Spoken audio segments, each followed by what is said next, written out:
নমস্কার। ধর্মঘটের খবর নিয়ে আমি পিও আপনার সঙ্গে রয়েছে ঠিক দুপুর একটা। বেশ কিছুটা সময় অতিবাহিত হয়ে গিয়েছে। ধর্মঘটের নানা প্রভাব নানা জায়গা থেকে উঠে আসছে। শুরুতেই আপনাদের যে ছবি দেখাবো, একদিকে গান্ধীগিরি, অন্যদিকে দাদাগিরি, দুটো একসঙ্গে চলেছে এবং দুটোই তৃণমূল করছে। মেদিনীপুরে আপনাদের নিয়ে যাব। মেদিনীপুরেই ধরা পড়েছে এই দুরকম ছবি। একদিকে বড়বাজারে দোকান খুলতে গান্ধীগিরি চালালো শাসক দল, অন্যদিকে তখনই কেরানীটোলায় শাস্তি হিসেবে লাগিয়ে দেওয়া হলো নর্দমার পাঁক। একদিকে গান্ধীগিরি, অন্যদিকে রয়েছে দাদাগিরি। চম্পক দত্ত আমাদের প্রতিনিধি এই মুহূর্তে আমার সঙ্গে রয়েছেন। চম্পক, দুটো ছবি একেবারে বিপরীত, তৃণমূলই করেছে এই দুটো ছবি। কি রকম দেখলে তুমি বড়বাজার এবং কেরানীটোলায়?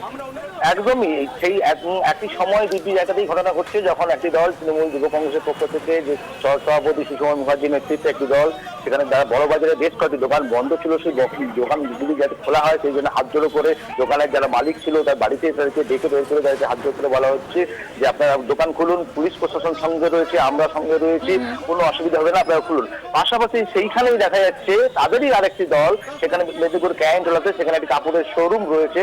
সেই শোরুমের সামনে যেহেতু দোকান বন্ধ রয়েছে, সেই সময় দেখা যাচ্ছে যে সামনে যে নর্দমা রয়েছে সেই নর্দমা থেকে পাক তুলে সেই নর্দমার পাক সেখানে ঢেলে দেওয়া হচ্ছে। এবং একেবারে চম্পক সঙ্গে থাকো। এই মুহূর্তে মেদিনীপুরে সিপিআইএম নেতা তরুণ রায় আমার সঙ্গে টেলিফোনে রয়েছেন।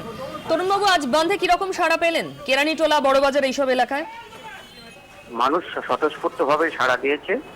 তৃণমূলের যে রাউডি বাহিনী আছে তারা বিভিন্ন জায়গায় বিভিন্ন কায়দা নিয়েছে। মানুষ যখন স্বতঃস্ফূর্তভাবে দোকান বন্ধ করেছে তখন ওরা কোনো জায়গায় ওই মানুষকে বলছে যে দোকান খুলুন, পুলিশ আছে। পুলিশ আছে এটা আমরা জানি, গতকাল থেকে আমরা সেটা দেখতে পাচ্ছি পুলিশ কিভাবে তৃণমূলের দলদাসে পরিণত হয়েছে। কিন্তু আরেক জায়গায় গিয়ে দেখলাম সেখানে নর্দমার কাদা তুলে নিয়ে গিয়ে আরেকটা দোকানে তার বন্ধ রেখেছিল। এই অপরাধে সেখানে তারা একইভাবে নোংরা করলো এবং দোকানটাকে বলা যায় যে এই ধরনের নীতি তৃণমূলের চলে দু জায়গায় দুরকম ভাবে। আমরা গতকাল থেকেই দেখছি পুলিশ সরাসরি ভাবে আমাদের শান্তিপূর্ণ মিছিল, আমরা রাস্তার একটা পাশ দিয়ে শান্তিপূর্ণ মিছিল প্রচার করতে করতে আমরা যখন এগোচ্ছিলাম, মহিলারা সব ছিলেন, পুলিশ প্রথমে আটকায়, বাধা দেয়। আমরা তাদেরকে বুঝিয়ে বলি যে হাইকোর্টও বলেছে ধর্মঘট করার অধিকার আছে, কোথাও আমরা যদি গায়ের জোরে কাউকে বন্ধ করি নিশ্চিতভাবে সেটা আপনারা ব্যবস্থা গ্রহণ করবেন। কিন্তু আমরা তো খালি কেবলমাত্র প্রচার করে করে রাস্তার একটা সাইড দিয়ে যাচ্ছি, ওরা কোনো কথা শুনলেন না, আমাদের উপরে হামলা করলো। মহিলারা সামনে ছিলেন, তাদেরকে হেনস্থা করা হলো। একটাও মহিলা পুলিশ সঙ্গে ছিল না।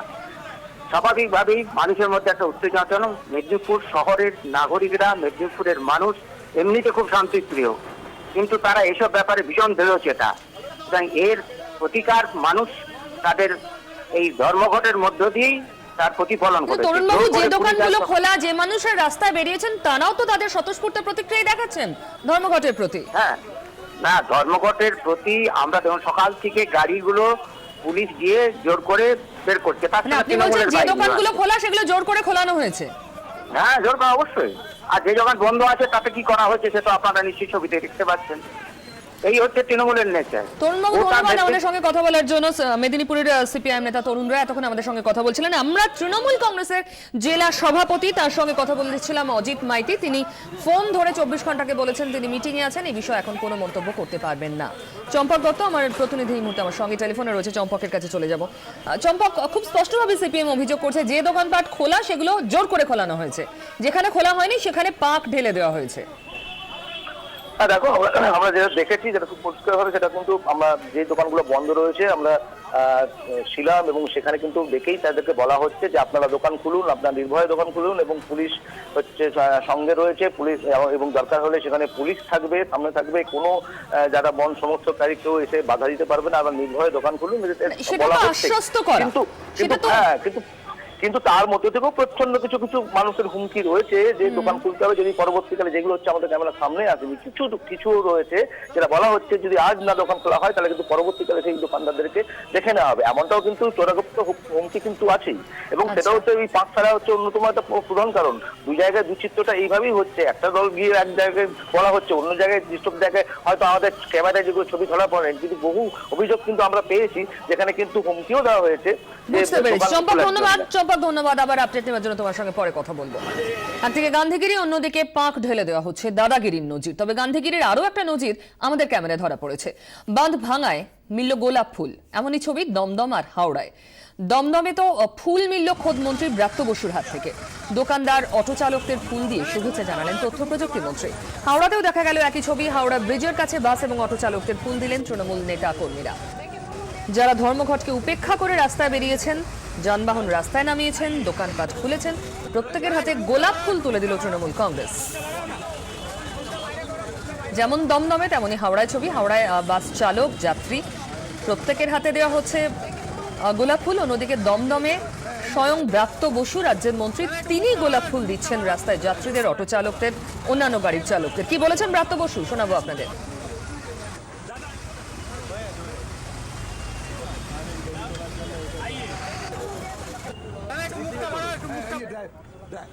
রাস্তাঘাট স্বাভাবিক, নর্মাল জীবনযাপন। আমরা আমাদের দমদমের সমস্ত তৃণমূলের কাউন্সিলর, পুরপিতা, পুরমাতা, সমস্ত তৃণমূল কর্মীদের নিয়ে আমরা বেশি বেরিয়েছি। জীবন ছন্দ একেবারে নর্মাল। বন্ধ ব্যাপারটা মানুষ পছন্দ করছে না। গোলাপ ফুল দিলাম তার কারণটা একটাই, যে আমার মনে হয় যে এই যে মাননীয় মুখ্যমন্ত্রী যে ঘোষণা যেটা করেছিলেন, সেই সমস্ত মানুষটি নেমে বন্ধ ব্যর্থ করেছেন। সবাইকে গোলাপ ফুল দিতে পারলে ভালো লাগতো, কিন্তু প্রতিনিধিমূলক হিসেবে কয়েকজন হাতে গোলাপ ফুল তুলে দিলাম। নবান্নে প্রায় স্বাভাবিক হাজিরা, কিন্তু ধর্মঘটের প্রভাব পড়ল কলকাতা হাইকোর্টে। আইনজীবীদের উপস্থিতি অন্যান্য দিনের তুলনায় অনেক কম। আলাদা গাড়ির ব্যবস্থা করে আজ সরকারি আইনজীবীদের আদালতে নিয়ে যায় পুলিশ। না, বন্ধ তো চোখেই পড়ছে না, দেখার তো কোনো ব্যাপার নাই, বন্ধ চোখে পড়ছে না। অন্যান্য বন্ধ থেকে এবারে বন্ধে দেখছি মানুষ সাড়া দেয়নি। সরকারি আইনজীবী আমার হাইকোর্টেতে আমার ক্রিমিনাল আর সিভিল মিলে 450 আইনজীবী প্যানেলভুক্ত আছে। সুতরাং 450 আইনজীবী আর গাড়িতে আসেনি। এবার পুলিশের গাড়ি যদি কোথাও কোনো কিছু জায়গায় থেকে থাকে, যেহেতু ল অ্যান্ড অর্ডারের সিচুয়েশন আছে, সুতরাং সেই জায়গায় for maintaining on the law and order পুলিশের কাজ করেছে। কিন্তু ওই 400 লয়ারকে পুলিশের গাড়িতে আসতে হয়েছে, সে ইনফ্রাস্ট্রাকচার নেই।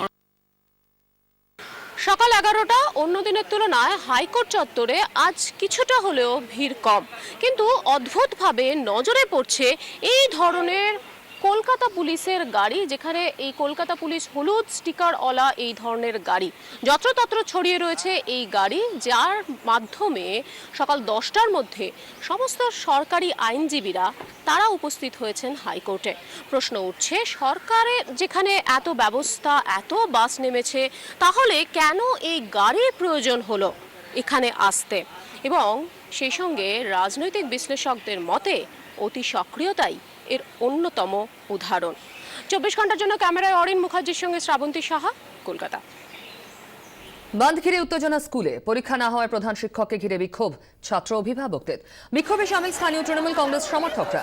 সোনারপুরের হরিনাভি ডিভিএএস হাই স্কুলে আজ ছিল 5ম থেকে 10ম শ্রেণীর পরীক্ষা। নির্দিষ্ট সময় স্কুলে পরীক্ষা দিতে আসে ছাত্ররা, কিন্তু স্কুলে পৌঁছে দেখে পরীক্ষা বাতিলের নোটিশ। তারপরেই ক্ষোভে ফেটে পড়ে তারা। কেন পরীক্ষা নেওয়া হলো না তার প্রতিবাদে স্কুলের প্রধান শিক্ষককে ঘিরে বিক্ষোভ দেখাতে শুরু করেন অভিভাবকরা। তাদের সঙ্গে যোগ দেন স্থানীয় তৃণমূল কংগ্রেস সমর্থকরাও।